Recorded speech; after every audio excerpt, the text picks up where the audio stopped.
Bili muna tayo ng pagkain. Ang init, grabe. Bili tayo ng ulam at saka kanin para kumain.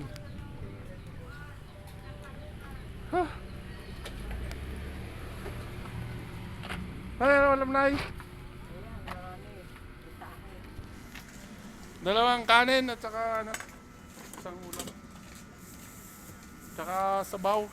Yung sabaw. Kaunahin ko aking friend baka malula sa gutom. Oo, gutom na gutom ka naman ay. Unahin mo muna si nanay, oh, baka malula yan. Pagkagaling nga lang sa sakay. Ay, tindi na kagad ako eh. Bibigyan ko sabaw para Ay, mahirap po. Lahat pag ganyan, bilis niyong customer, serve, no? Sanay na ako. Pag nasa bahay yan, naiinip ako. Ano pa? Excuse lang. Ay, sarap. Ang sarap niya. Pagbit. Wait, may tinola kayo, nay? sinampalukan. Sinampalukan. Sinampalukan. Ay, teka, ito yung 30 para O, sige. Naglalagay ba kayo ng prutas sa tinola, nay? prutas. Oo.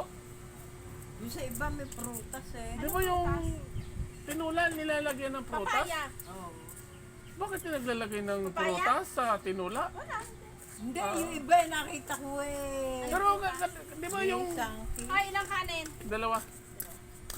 Di ba yung pag karamihan yung tinola nilalagyan ng prutas? Oo. Pwede ba yun? Ewan ko. Ano pa, anak? Nakita ko lang yun dun eh. Ano Tsaka yun? ano? Ano to? Magdaretang pa. Sana dinuguan, you know? Teka lang ha. Ay, ito masarap. Pakbit. Ito na lang.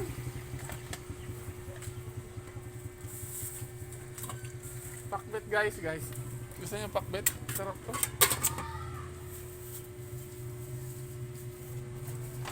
Ano? Hindi, ito na lang. Sisig na lang. Talwasaway. Sorry po. Hindi kasi pag pakbit, isang kainan ko lang to, nay. Pag sisig, hahatiin ko yan sa dalawa. Para dalawang kain.